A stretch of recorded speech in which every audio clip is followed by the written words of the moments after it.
Hello, everyone, and welcome to episode 61 of Magic and the Law of Attraction. What are personal concerns? When researching spells, you may have come across the phrases personal concerns, or personal items, or bodily concerns, or biological specimens. So, what are we doing here? Are we creating a Frankenstein monster? Not at all. Not at all. Personal concerns are something that we use in magic, which carries the DNA of the person, yourself, or someone else. And you're using that article to create a link between them or yourself and your spell.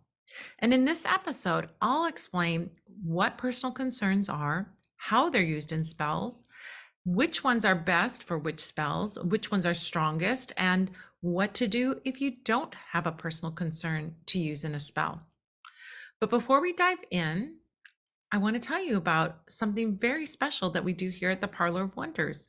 Each month, I hold a workshop on the first Sunday of the month. The series is called the First Sundays Witchcraft Workshops, and it takes place on the first Sunday of every month at 5 p.m. Pacific, 6 p.m. Mountain, 7 p.m. Central, or 8 p.m. Eastern. These 2-hour Zoom workshops offer deep knowledge and a chance to develop your magical skills. Plus, ask any questions and connect with me about some really amazing magical topics. We've got a lot of great workshops coming up. In April, we'll be working on Ceromancy, the secrets of candle wax reading. In May, we'll be working with the secrets of candle smoke and flame reading. In June, we'll be talking about summer solstice magic, pagan and folk magic traditions around the world that are associated with summer solstice. In July, we'll be working on moon magic, working with the moon to transform your magic. August, we'll be talking about mastering the pendulum for divination and spirit contact and more. September, we'll be talking about discovering your past lives. October, we'll be doing a workshop on spiritualism and seances, how to contact the spirit world. November, we'll be talking about ligatura, the art of witches' ladders and not magic. And in December, we'll be focusing on winter solstice magic, pagan and folk magic traditions around the world associated with winter solstice. Every workshop is recorded, so even if you can't make the live or you'd like to rewatch it, of course you can. And after registering, you'll receive a confirmation email containing information about joining the webinar. Check them out. You can sign up for them now and sign up for the ones you're interested in. Spaces are limited, so make sure you don't get left out. And go register by going to witchcraftworkshops.com. So, what are personal concerns? Well, you might have heard that word personal concerns being used as an ingredient in a sympathetic magic spell. Remember that sympathetic magic is magic where we are affecting something from a distance. So if you don't have access to the actual thing, you use sympathetic magic to connect to that thing, link to that thing magically, and work on it at a distance. So personal concerns are items that have some intimate connection to the target being the person you're working on. So it can be either yourself or someone else. Think of those personal concerns as being literally or figuratively adding the DNA of the person to your spell. If you're doing a spell on someone or something other than yourself, a personal concern is going to give you a link to that person, that place, or that thing, and make the spell work more connected to them. Now, the term personal concerns comes to us through African American hoodoo, but the practice of using these personally connected artifacts is really present in the folk magic of almost every country and every culture. This goes back to ancient times. Zoroastrianism, which is the oldest currently practiced religion and the dominant pre-Islamic religious tradition of the Iranian people, was founded in the 6th or 7th century BCE, if not earlier. That's the first documentation that we have of Zoroastrianism. Now, there are Zoroastrian documents that refer to burying fallen or cut hair or nail clippings in a place that is far from home and reciting an incantation. So magic with personal concerns goes back to ancient times and is really cross-cultural.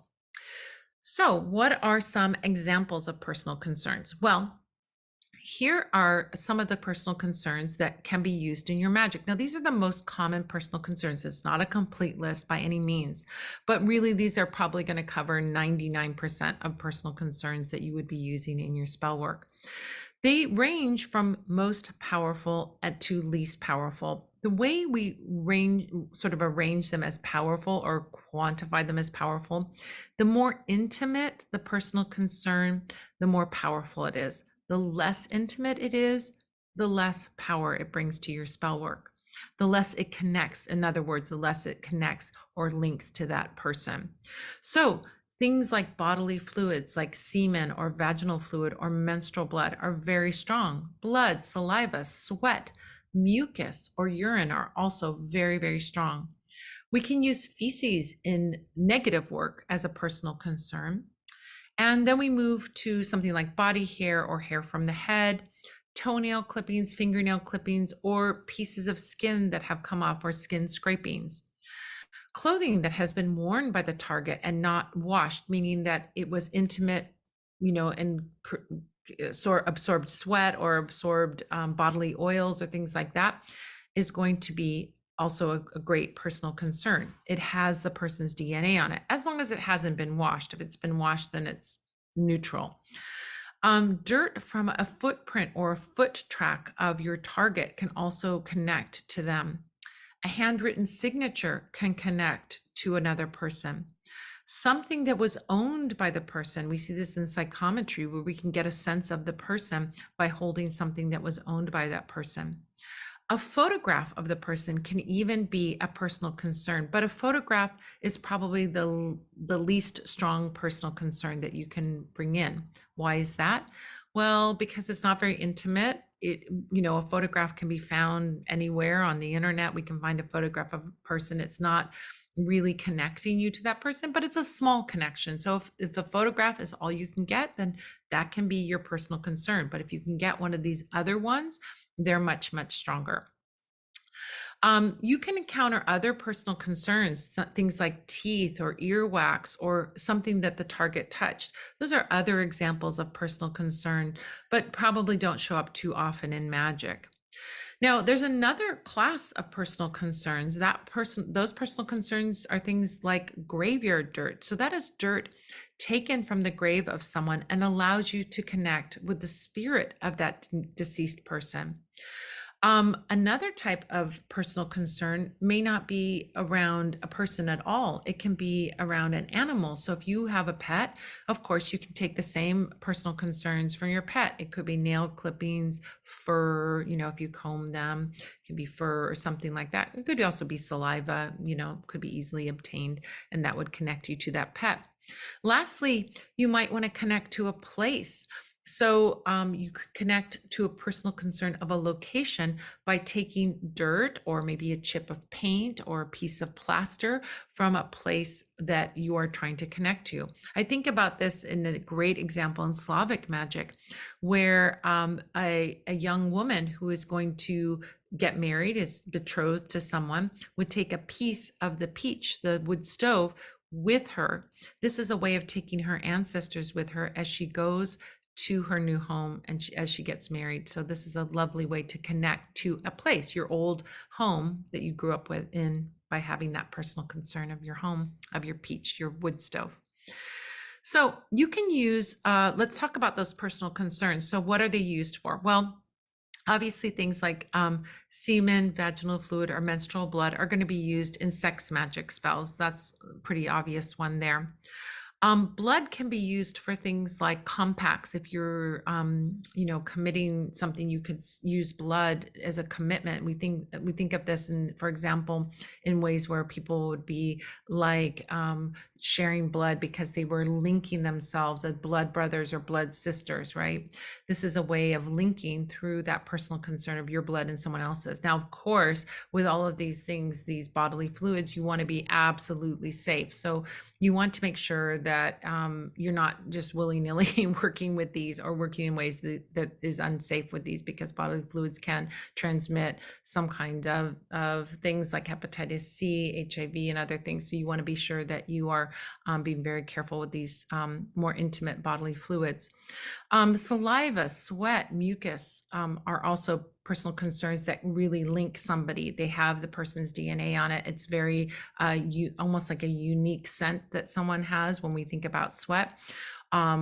Saliva, of course, carries our DNA. We can use saliva for doing a DNA test, so we know that has DNA in it. Those things can be used to link very strongly to someone. So if you have something that the person has, for example, blown their nose, or maybe licked on a lollipop and you had the lollipop stick, you have something of a personal concern in those things that they cast off.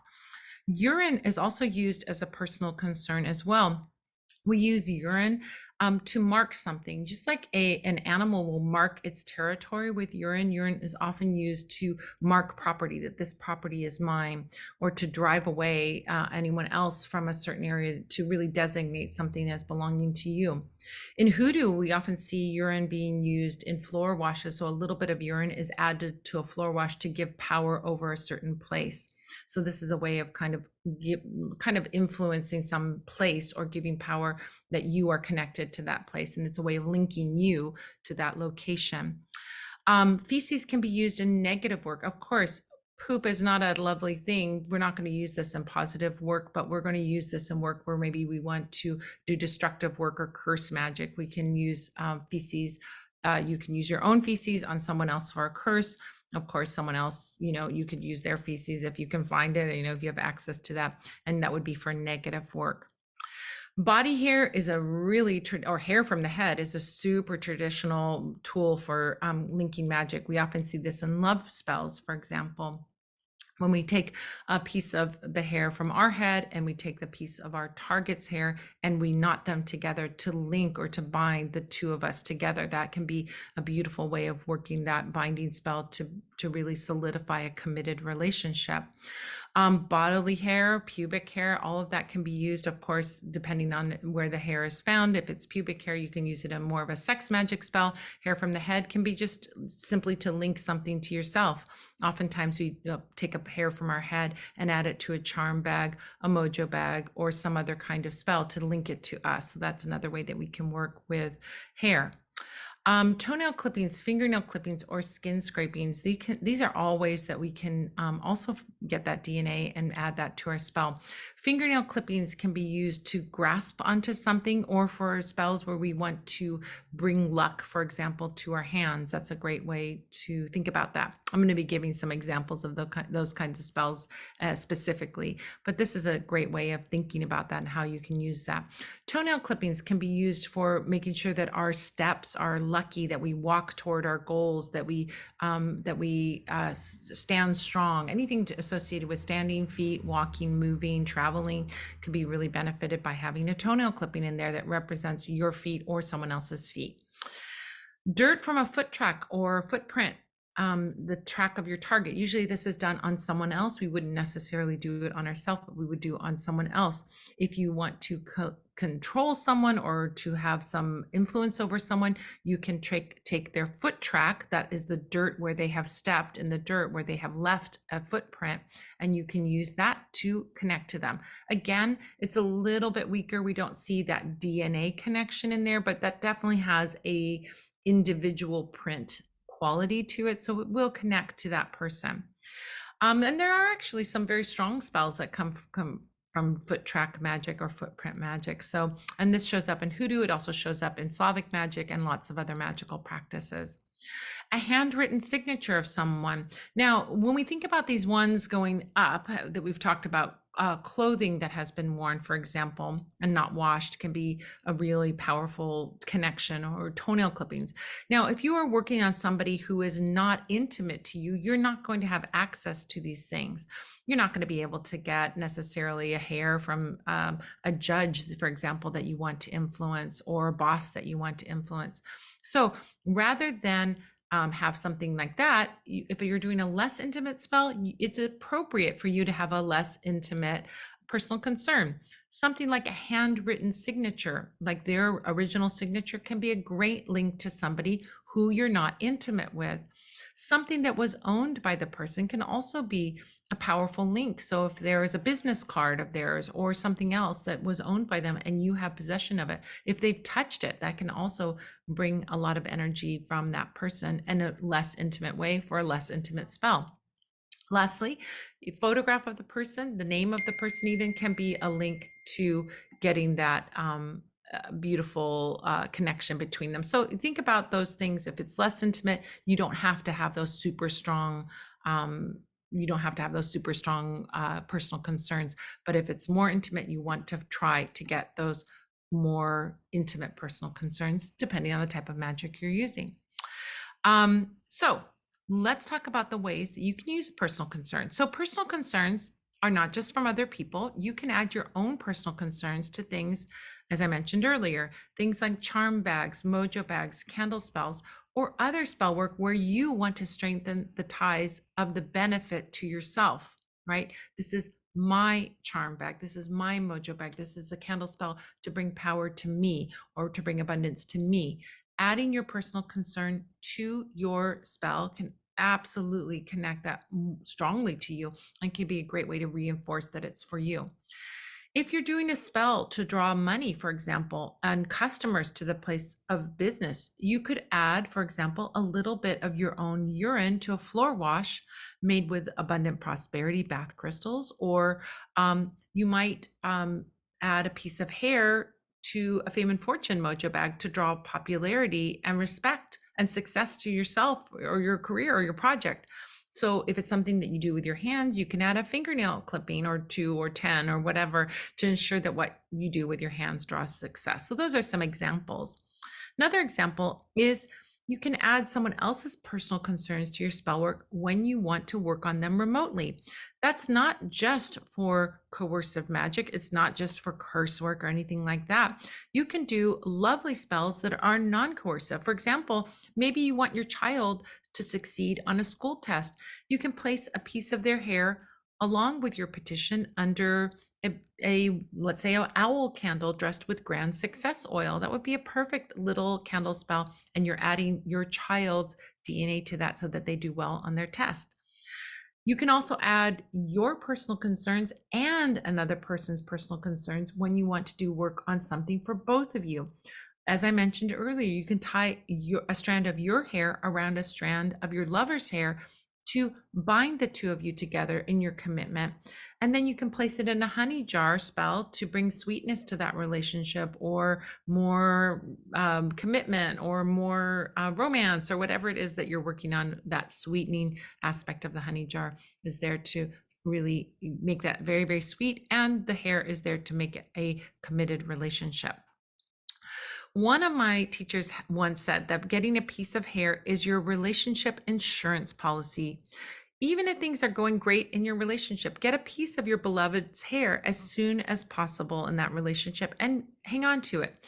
You may have a great relationship and you may never need to use that piece of hair. But if the day ever comes that you need to use it for a spell, maybe it's a reconciliation or an influence spell to get a proposal or to have a proposal accepted, or you're doing a spell to bring the romance and the spark back to your relationship, you will have that piece of hair to use.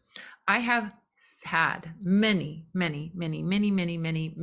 clients who want to do things like love poppets and honey jars, and they are only missing the personal concern. They had a breakup and they want to work on a person and they don't have a piece of their hair. They don't have a personal concern. So yes, there are lots of things that you can do. You can set candles, you can do all kinds of other sorts of spell work without a personal concern, but not having that piece of hair limits the kinds of spells that you can do. And so I really encourage you, if you're in a relationship, save it for a rainy day. You may never need it. I've never used it, before, but you might have that reconciliation that you may want to do. And if you have that hair, you're able to do all the spells. You can do anything you want. If you don't have that hair, you're limited. Now, in a minute, I'm going to tell you what you can do if you don't have a personal concern for your spell. But before I do that, I want to share a really great resource with you. Did you know that you can hold the secret to successful and beautiful candle spells right in your hands? I've written a best-selling book called The Book of Candle Magic, Candle Spell Secrets to Change Your Life. And if you don't have a copy yet, you don't know what you're missing out on. This is not a simple recipe book of candle spells. Those books exist out there and they're great. But this book teaches you the hows and whys of candle magic so that you can create your own custom candle spells for yourself and feel confident casting them. This book features authentic candle magic that anyone can do and encourages you to dance in the moonlight and rekindle your spark of magic with a little wick, wax, and flame. Whether you are new to candle spells or have years of experience, I can guarantee you're going to find something in this book that you're going to use and you're going to love, and it's going to be great for you. And reading this book, you'll feel me guiding you every step of the way as you perform spells and gain the confidence to create your own. The Book of Candle Magic empowers you to manifest more love, more happiness, more prosperity, and more fulfillment. Learn how to make candles from scratch, do candle readings, start your personal grimoire, and add some pizzazz to your candle spell rituals, and so much more. The Book of Candle Magic has over 1,200 reviews on Amazon and has earned a 5-star rating and has consistently been in the top 100 bestsellers on Amazon's Magic Studies chart. If you don't have a copy, what are you waiting for? You can get it at your favorite bookseller or get a personalized signed copy at parlorwonders.com. And while you're there, be sure to check out my other books, Baba Yaga's Book of Witchcraft, Slavic Magic from the Witch of the Woods, and Madame Pamita's Magical Tarot, using the cards to make your dreams come true. So let's get back to personal concerns. What happens if you don't have a personal concern? You know, we've talked about that problem. When you're working on yourself or someone you're close to, it's pretty easy to get a personal concern. But what if you're working on someone who's far away or is estranged from you? If you can't get a personal concern, then my recommendation is choose a type of work where a personal concern is not required, right? So let's talk about those. Which ones are which? So spell work that requires a personal concern. Examples of work that require a personal concern, for example, I mentioned earlier, honey jars and poppets or doll babies. Now, you can do a honey jar with a photograph, or you can do a poppet or a doll baby with just herbs. And you could certainly try this type of work without having a personal concern, but traditionally they are done with personal concerns and will have probably the strongest, best effect if you have a personal concern in them. These are traditionally done with personal concerns.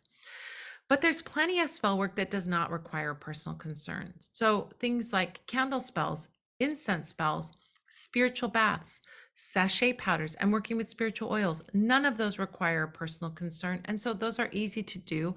And you don't need to have a personal concern to make them effective. They're not traditionally done with personal concerns, but if you wanted to add a personal concern, let's say to your candle spell or your incense spell, you could do that. It doesn't say it's not required, but it is possible to do that. There's other spell work where personal concerns are optional. So things like floor washes, vigil candles, and some mojo bags don't require a personal concern. So depending on what kind of work you're doing, you may add a personal concern to it, but it's optional and it's not always necessary. So last thing to wrap this up, if you have a personal concern of yourself or your target, you have the full range of choices as to the kind of work that you can do. If you don't have a personal concern, then your best choice is to choose a type of work that doesn't require a personal concern rather than choosing one that does require personal concern and, in a sense, doing it only halfway. If you want to learn more about personal concerns, check out my blog post. I've got a great one, How to Use Personal Concerns in Spells. You can find it by going to parlorwonders.com, go to the Learn tab, and go to How To Guides. You can also check out my video on personal concerns. Go to youtube.com/Madame Pamita and look for the video called Using Personal Concerns in Spells. Well, that about does it for this episode of Magic and the Law of Attraction. If you would like to get even more info about personal concerns, then check out the Learn page over at Parlor of Wonders, where you'll find a ton of free resources, including workshops, blog posts, how-to guides, how-to videos, past podcast episodes, and the way to join me live over Zoom for the Magic Q&A Tea Party that takes place every Sunday at 5 p.m. Pacific, 6 p.m. Mountain, 7 p.m. Central, and 8 p.m. Eastern. Just go to parlorwonders.com and click on the Learn tab to see all the goodies there. Thank you to all the Spell Squad members out there who have subscribed to and shared this podcast with your friends. You are amazing, and thank you so much. Thank you so much to the fabulous folks who have left reviews on iTunes and Stitcher. Those reviews are incredibly helpful, and I'm so appreciative of you doing that and taking the time to do that. Thank you to Gilles Navarre for production and engineering. Thank you to Manfred Hofer for announcing, and thank you to you for joining me. Whether you're here with me live or listening on the podcast, I am very grateful for you. And I want to say that I'm looking forward to next episode when we'll be answering the question, how do I work with animal familiars? Until next time, this is Madam Pamita saying, keep making your life the most magical adventure ever.